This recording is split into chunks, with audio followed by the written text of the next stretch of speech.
안녕하십니까. 신의균의 군사TV 디펜스 브리핑입니다. 오늘도 역시 전세계 각종 군사 안보, 국방, 무기 관련한 소식 중에 중요한 소식 간추려서 브리핑 해드리겠습니다. 첫 번째 소식입니다. 프랑스가 샤를 드골 항공모함 대체를 위한 차세대 항공모함 프로젝트, 이른바 팡 프로젝트에 본격 착수한다는 소식입니다.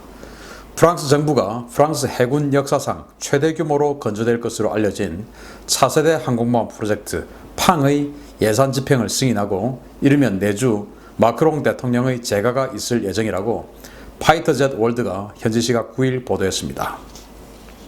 프랑스어로 차세대 항공 플랫폼의 약자인 팡은 당초 재래식 동력 추진일 경우에 2척, 원자력 추진일 경우에 1척으로 구상됐는데요.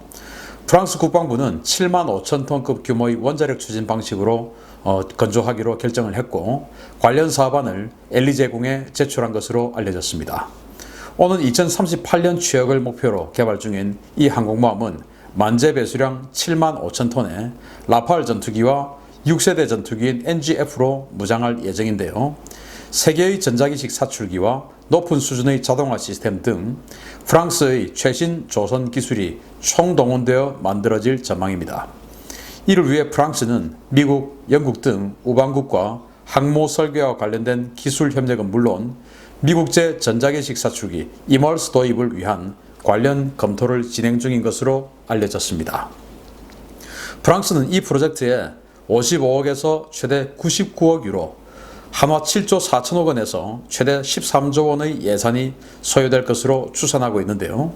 상당한 국방 예산 감축 압박을 받고 있는 프랑스가 이 예산을 과연 감당해낼 수 있을지 향후 사업 추이를 지켜봐야 되겠습니다.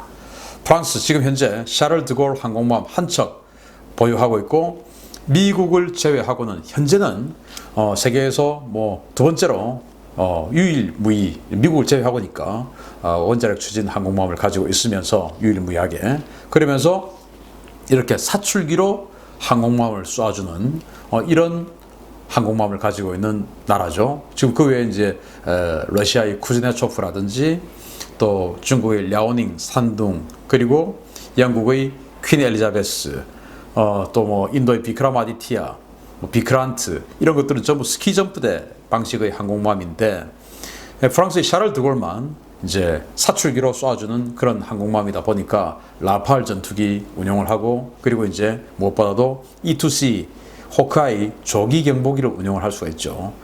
이제 프랑스는 영국과 PA2 사업이라고 해가지고 같이 항공모함을 개발하기로 하고, 영국의 퀸 엘리자베스 항공모함을 원래는 이제 원자력 추진으로 하려고 하다가 영국이 예산의 압박 때문에 디젤로 바꾸었고, 그리고 이런 식으로 이제 사출기로 쏴주는 이런 식으로 하려고 하다가 또 예산의 압박 때문에 스키 점프대 방식으로 바꾸었어요. 그래서 영국은 그 사업을 CVF라고 했고 프랑스는 PA2, 이렇게 해서 두 나라가 공동 개발을 하려고 했었습니다. 그래서 영국의 이제 이 퀸 엘리자베스의 최초 원자력 추진 그리고 사출기로 쏴주는 이런 항공모함의 설계도를 프랑스가 그때 당시에 한 4천억 원 정도의 돈을 주고 구입을 했어요. 그렇게 이제 진행을 하다가 프랑스가 예산의 압박 때문에 중도에 포기했습니다. 그러다가 지금 다시 이제 하자 이렇게 됐는데, 왜냐하면 이제 샤를 드골 항공모함이 영원히 쓸 수는 없으니까 한 40년 쓰면 이제 퇴역을 해야 되죠. 그런데 지금 항공모함 사업을 스타트를 하면 빨리 나와도 지금 계획상에 지금 2038년도니까 그때쯤 되면 이제 샤를 드골 항공모함이 40년에 가까워지니까, 그러면 이제 지금 해야 샤를 드골 퇴역할 때 이렇게 교체를 할 수 있고, 또 프랑스 같은 경우는 해외 식민지라든지 또 해외 어떤 그 군사력 투사할 일들 이런 게 많기 때문에 항공모함이 필요하다라고 생각하니까 이제 결국은 항공모함 사업을 재개를 하는데, 샤를 드골처럼 이제 핵 추진, 원자력 추진으로 하기로 결정을 한 겁니다. 그래서 정말 이렇게 많은 돈이 들어가나? 한화 7조 4천억 원, 많으면 13조 원이 들어간다는 사업인데, 그도 그럴 것이 미국의 제럴드 포드 같은 경우에 그 돈 들었지만, 제럴드 포드는 앞으로 이제 여러 척을 더 만들 예정이지 않습니까? 그런데 여기는 이제 한 척만 하는 용도니까 개발비 이런 게 많이 들어가겠죠. 그래서 지금 있는 라팔 전투기 운용을 하고, 그리고 이제 앞으로 독일과 같이 공동 개발하는 전투기 NGF 6세대 전투기, 그걸 이제 여기 얹어서 사용하겠다 라고 하는데 뭐 과연 원하는 것처럼 잘 될지. 샤를 드골 같은 경우에 처음에 이 방사능 폐기 차폐라든지 뭐 여러 가지가 잘못돼 가지고 선체 한번 잘라 가지고 원자로 한번 드러내고 이런 정말 우여곡절들이 있었는데 또 그런 실수를 할지 아니면 이번에는 스무스하게 잘 만들지 한번 지켜봐야 되겠고, 이 사진은 지금 뭐 방금 제가 말씀드린 그 항공모함이 아니고 과거에 영국하고 같이 하려고 했던 PA2 그때 그 항공모함 사진입니다. 사실은 제가 우리 한국 해군에서 딱 했으면 좋겠다라고 싶은 항공모함이 이 정도 딱 되는 항공모함이에요. 다만 여기에서 핵 추진이 아니고 재래식 추진 항공모함으로 딱 이 정도로 하면 좋겠다. 75,000톤. 한번 기대해 보겠습니다. 여러분도 같이 기대하겠습니다. 두 번째 소식입니다. 우리나라의 명품 자주포 K9이 UAE 육군의 차세대 자주포로 선정됐다는 반가운 소식입니다. 그런데 독일이 이 수출 계약을 가로막고 있어서 외교적 대응이 필요해 보입니다. 한화 디펜스가 생산하는 K9 자주포가 지난해 말 아랍에미레이트 연합 육군의 차세대 자주포로 선정되어 계약을 목전에 두고 있었지만 독일의 방해로 수출이 성사되지 못하고 있다고 제인이 한국 외교부 당국자를 인용해서 현지 시각 8일 보도했습니다. 제인에 따르면 한화 디펜스는 지난해 12월 UAE 육군에 약 20대의 K9 자주포를 수출하는 차세대 자주포 사업의 우선 협상 대상자로 선정됐는데요. 독일이 이 수출에 문제를 제기하고 나서면서 사업이 동결된 것으로 알려졌습니다. 독일은 자국이 사우디아라비아와 아랍에미레이트 연합에 대해 무기 금수 조치를 취하고 있기 때문에 K9 자주포에 자국산 MTU-881 엔진을 얹어 UAE에 수출하는 것을 허가할 수 없다는 입장입니다. 이 같은 조치는 앙겔라 메르켈 독일 총리의 지시로 2018년 10월부터 시행된 무기 금수 행정명령 때문인데요. 이 지시가 K9 자주포의 UAE 수출 발목을 잡고 있다고 외교 당국자는 설명했습니다. 세계 최고 수준의 가성비로 세계 각국에서 러브콜을 받고 있는 K9 자주포는 UAE뿐만 아니라 사우디, 이집트 수출 가능성도 제기되고 있는데요.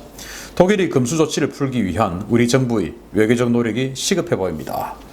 우리 K9 자주포 정말 명품, 세계가 인정하는 자주포인데 안타깝게도 이 엔진, 파워팩이 독일제 MTU 엔진이에요.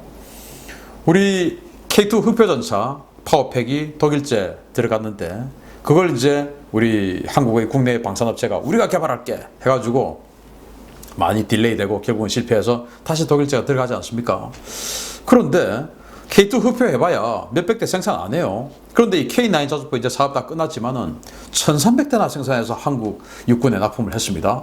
아니 그 방산업체 이거나 하지 왜 그 K2에다가 그렇게 딴지를 걸어가지고 서로 지금 안 되는지 참 알다가도 모를 일인데, 이 K9 자주포를 개발하던 시기는 1998년이었으니까 그때는 우리 한국의 그 방산업체들이 그 중공업들이 기술력이 안 됐겠죠. 그러면은 이 K9 자주포의 3차 산업, 3차 사업, 4차 사업 이거 할 때는 자 3차, 4차는 우리가 파워팩 할게. 이제 수출도 해야 되니까 우리가 파워팩 할게. 이렇게 했으면 차라리 이건 좀 나았지 않을까. 일단 1000마력이고 위력이 K2 흡표전차의 1500보다는 더 약하고, 그리고 K2 흡표전차가 그렇게 실패할 수밖에 없었던 이유는 트랜스미션이 성능이 안 나와줘서 엔진은 됐는데 트랜스미션 때문에 이게 순발력이 나와야 돼요. 왜냐? 적의 대전차 미사일이 날아오는 빵 하는 화염이 딱 하면은 보이면은 번쩍하면은 순식간에 이탈해서 연막을 터뜨리고 이탈을 해야 적의 대전차 미사일이 날아올 때 내가 그 자리에 없는 것이거든요. 그러기 위해서 순발력이 필요한데 그 순발력을 국내 업체가 만든 이 트랜스미션은 못 받쳐준 겁니다. 그런데 이 자주포는 그런 순발력 필요 없죠. 전차처럼. 그래서 이런 걸 했으면 어땠을까라는 생각이 지금 드는데 우리 한국 육군의 K9 사업이 이미 다 끝났어요. 이제는 한화 디펜스는 순수하게 수출만 해야 됩니다. 조금 완시지탄의 그런 감은 있는데 앙겔라 메르켈 총리가 정말 전형적인 이상주의자, 자유주의자죠. 그러다 보니까 불의를 보면 참을 수 없는 사람이에요. 나름대로 또 뭐 자기가 또 참는 불의는 또 잘 참지만 어쨌든 이 사우디아라비아에서 가스규지 그 기자를 이제 학대하는 것을 보고 그렇게 해서 이제 사망을 했는데, 그 기자가 사우디가 이제 언론의 탄압, 인권 탄압 이런 거 한다고 이 중동 지역에 사우디 그리고 거기에 협조했던 UAE 이런 나라에 무기 금수 조치를 내려버린 겁니다. 그런데 문제는 우리 K9이 지금 UAE에 지금 판매 우선 협상 대상자 선정되어서 판매해야 되는데, 여기에 지금 엔진이 독일제 거기 들어가니까 독일제 엔진 못 줘. 이렇게 되니까 우리가 이제 못 팔게 되는 거 아닙니까? 지금 이 K9 같은 경우는 노르웨이, 핀란드, 뭐 또 폴란드엔 차체를 팔았고 이런데 지금 팔았고, 또 지금 현재 이집트에 시험 평가 중이에요. 그리고 호주에도 지금 협상 중이죠. 이런 거 마무리가 되려면은 이렇게 UAE에 또 팔았다라고 하는 이런 소식이 굉장히 도움이 될 텐데, 아니 지금 독일 때문에 못 하고 있으니까 우리 정부 당국이 좀 나서서 이런 부분 좀 풀어주었으면 좋겠다. 좀 능력이 될지 안 될지 모르겠으나 어쨌든 그런 안타까운 생각이 들고요. 독일이 자신들이 이제 PZH-2000 자주포가 있는데 그것 때문에 이렇게 딴지를 거나, 또 그건 또 아니에요. 왜냐, UAE 자주포 도입 사업에서 독일이 PZH-2000 아예 들어오지도 않았습니다. 그러니까 PZH-2000이 떨어지고 K9이 됐기 때문에 니들 좀 물 좀 먹어봐라, 이거는 아니에요. 그냥 메르켈 총리의 그 이상주의적인 어떤 그런 것 때문에 지금 이러고 있는데 좀 안타깝습니다. 아무튼 빨리 수출 확정이 되어서 우리 이집트나 호주 그리고 사우디에도 K9이 팍팍 들어갔으면 좋겠다라는 생각을 해봅니다. 세 번째 소식인데요. 어디서 많이 보던 사진이죠. 우리 한국 해병대가 가지고 있는 바로 그 장갑차입니다.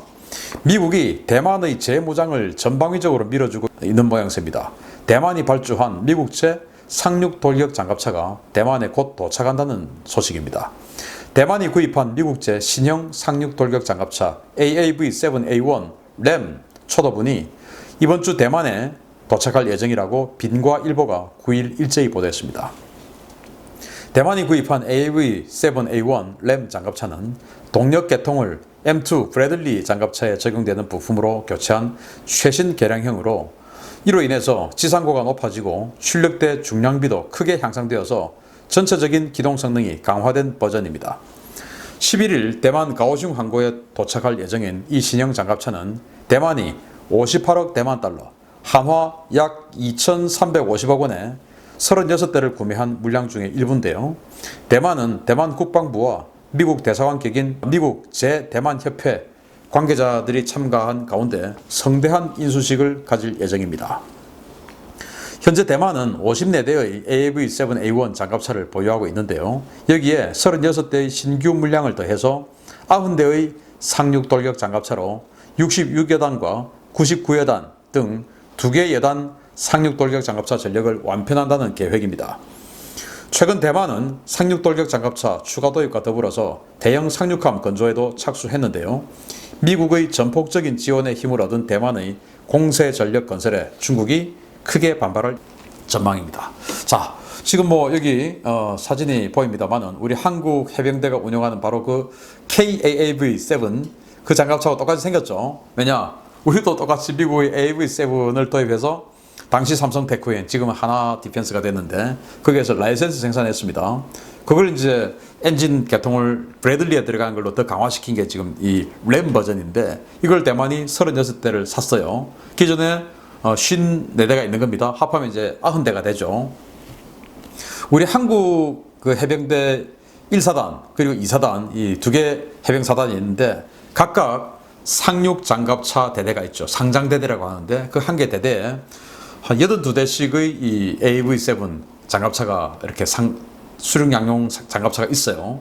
그러니까 아마 대만이 90대를 가지면 우리 1사단에 있는 또는 2사단에 있는 그 사단 전체의 상륙 장갑차 하고 비슷한 규모가 되는데, 대만은 이걸 이제 두 개 여단으로 나누어서 66여단, 99여단 이렇게 해서 이제 두 개 여단으로 하는데, 지금 뭐 그러면 대만이 지금 중국을 상륙해서 중국 정복하나? 라고 생각하실 수 있는데 그건 아니에요. 물론 뭐 그럴 수도 있지만, 첫째, 대만이 왜 이렇게 상륙 돌격 장갑차가 필요하나? 중국이 대만 섬에 상륙을 했을 때 이제 이 방어부대가 방어를 하지 않습니까? 교도보가 들어오죠. 교도보가 세팅된 상황에서 중국이 이제 후속 부대가 들어오고, 그래서 교도보를 바탕으로 해서 확장을 하려고 하죠. 그걸 대만 방어부대가 막아내죠.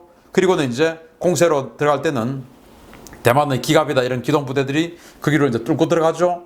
그렇게 해서 해안으로 몰아내는 것이 아니고 그렇게 하면서 대만의 상륙 장갑차 이들이 뒤에서 역상륙을 해오는 겁니다. 그래서 지금 이 교두보, 대만 섬에 있는 교두보를 딱 가지고 중국이 들어오려다가 이제 공격을 실패를 합니다. 그러면 이 교두보에 있는 이 중국군을 포위 섬멸해야 되죠. 그래서 대만 육군들이 확 밀어붙이고 그리고 대만 해병대가 뒤에 들어가서 지금 2만 톤짜리 상륙함 대만이 지금 만들고 있거든요. 그러니까 그 2만 톤짜리 상륙함에 이 상륙 장갑차를 실어서 뒤로 들어가서 그냥 뒤에서 포위 섬멸해버리는 것이죠. 그래서 완전히 그냥 다 잡아버리겠다. 그게 이제 대만의 첫 번째 전략이고, 두 번째는 지금 둥샤군도 여기에 중국이 상륙해서 둥샤군도 뺏어버리겠다. 대만이 지금 실효적 지배를 하고 있는데 대만 섬보다는 광동성하고 조금 더 가까워요. 그 둥샤군도가. 그래서 혹시 그걸 뺏기면 다시 재상륙해서 그런 둥샤군도를 탈환하겠다. 이게 이제 두 번째 이유. 그리고 뭐 마지막으로는 물론 뭐 이 정도 가지고 중국 대륙을 정벌하고 말도 안 되지만 어쨌든 그렇게 우리도 니들한테 갈 수 있어 라는 그런 능력 확보 이런 게 지금 대만이 요구하는 능력 아니냐.